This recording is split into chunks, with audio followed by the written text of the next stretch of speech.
not off the hook. And there's a picture of two gentlemen in close proximity to one another. One of them is the Cabinet Secretary in the Ministry of Health. His name is Aiden Dwale. He is the Ngamia Master. He said, again, another person, his words, not mine. Next to him in that picture is a gentleman who was the CEO owner of Mediheal Hospital. Did Parliamentary Committee sanitize Mediheal?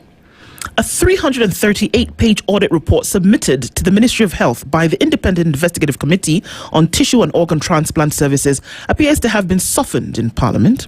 Okay, God. Seemingly shielding Mediheal Hospital from the full weight of explosive findings on alleged illegal kidney transplants. But the hospital, already under scrutiny from the DCI, over 476 transplants carried out under questionable circumstances, is far from cleared. Yesterday, Health CS Aiden Dwale revealed that the ministry had commissioned a fresh audit, saying the matter had alarmed the public and raised grave fears over possible organ harvesting and trafficking in Kenya. Yeah, that one. Jerry Mwangi, who is the wife of Boniface Mwangi, is a journalist, and she did a story about children who are taken. So people want to wonder, if a baby disappears from a hospital, where does the baby go, and who take? It was discovered that there's this underworld of this thing where, and everybody knows. The police know. The people in the children's homes know. Everybody knows this happens, but nobody really wants to talk about it. Why am I saying this? Even this thing, you see this thing for transplants, 476, that they are questionable, and then people come and say, you're supposed to pay me 700,000 shillings for my kidney and you never paid me. Everybody knows what is happening, but we want to gloss over it as though it don't matter. True. They know exactly what's going on, but we're fed this dog and pony show all the time where they say, let's commission what? Let's talk to DCI. Let's have this 338-page document, which how many of them read? More. You know? So why do we want to waste time? You're wasting people's resources. You're wasting people's time, people's lives. If there is an alleged illegal trade, what do you need to do? Have your investigative agencies figure out the thing. Now you're commissioning a fresh audit to waste our time.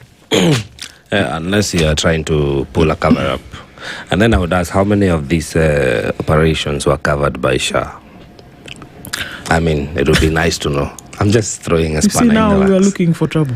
No. You had a meeting. No, if we're going to have a conversation, it can only be honest. We'd want to know. And you see, I think for me, if you look at the investigations, like the 476 cases that we talk about, these are procedures that took place. So that means you have the donor and you have the recipient. There's a record. So exactly. So all you need to do is to just follow the tracks and find out what exactly happened. Yeah. If it's money, there is a trail of the same. So all this, there's already a report that is existing, which you're being told has been sanitized. Then you are commissioning another report, another audit. Investigation audit. And you have victims, people who are not fully paid. That's the thing I'm saying. They are there. It's an entire industry actually, and it's a global phenomenon. You must know the organ harvesting. You remember that gun that you're talking about? That gun for it's called Black Men. Men in Black. Men in Black. That one. This is where I would just and all you do is I just wipe clean your memory so that you don't serve in that capacity anymore. Because what the hell are we doing? What are we doing? And you'll have the whole What are we doing? CS Health, the whole entire government trying to pull a cover up. Because definitely that's what they're not doing. You know what you keep saying, that the government is meant to secure the citizens. This is another failed front from the government not securing the Kenyans, because how many people fell victim to this? Yeah. And at least today, 476. The known number. Yes. And if you're genuinely an organ seeking patient in the country, it takes you months. There's a process. Sometimes even years to get. But then now you want to come and tell us that there are people who are coming from outside Kenya, willingly outside Kenya to come and get kidney transplants, and then you want to also tell us that it is not trafficking. We cleared those people in our immigration, and they stated their purpose to come into the country. They did the procedures and left the country. Here you are telling me that I took it to Nigeria, you want another inquiry in where we? Fine, shut up. Gachagua impeachment was a parliamentary coup, the court was told. We saw in Jerry Minor in fine form yesterday. If anybody was wondering whether she's a lawyer worth her salt, I think she proved that yesterday. Well, that is where we say, right? She graduated honors, and common sense is a reality. See? During impeachment hearings, Gachagua's legal team argued Parliament ignored constitutional procedures. They said MPs used numerical strength to settle political differences instead of following lawful procedures. We know that yesterday, May 7th, was the final day of submissions for us to then hear whether or not the impeachment of Rigathi Gachagua was constitutional and whether it should have taken place. Ted Turner, who was a motivation for a lot of people, shook the hands of many journalists of the year at CNN, dies at 87. He launched CNN. It was his idea, and it's still, this is it. This is what you do for something that lives beyond you. Robert Edward Turner, he was born in 1938 in Cincinnati, in Ohio. He was known for founding CNN, the first 24-hour cable news network.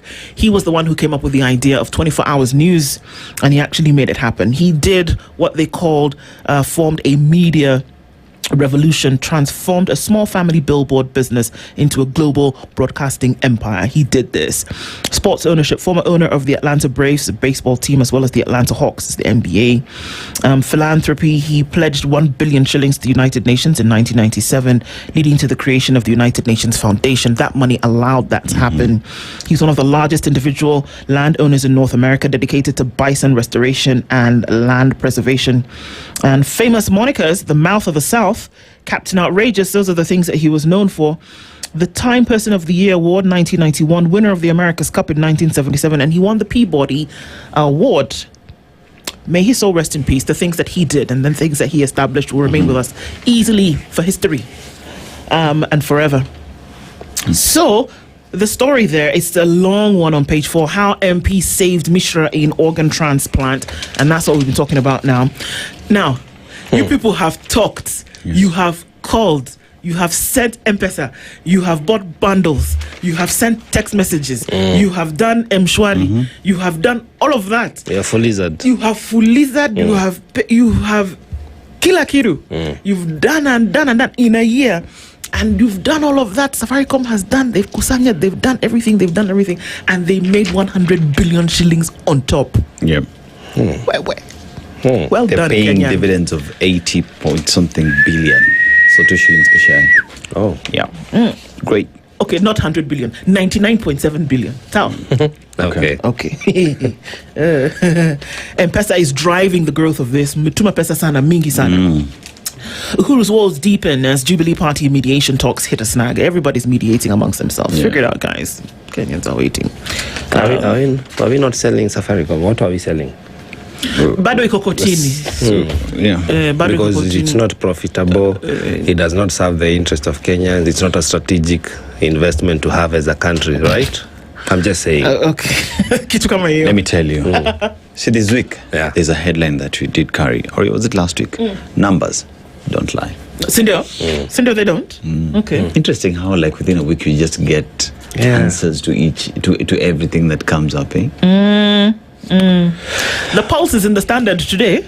Do with that information as you would like. Yeah. I don't know number of Kenyans in the Russian military, says Mudavadi. He should actually do what? Go. Because stop it. Or shut up. But two of those things. On Stop. his way home. Don't say, just don't kite. If I have a piece, if I don't know something, and the likelihood of me opening my mouth is going to question the capacity of me to be in the position in which I am in, I will do what? Shut up. Hey, Jamil. You know what baffles me is PCS Musalia Mudavadi left this country and traveled all the way to Moscow. He had a discussion with his counterpart Lavrov. Yes. And they discussed how Kenyans who are in the military fighting that war would be repatriated back home. One asked the question, if you are discussing this with Lavrov, definitely Lavrov knows the number of Kenyans who are in that military.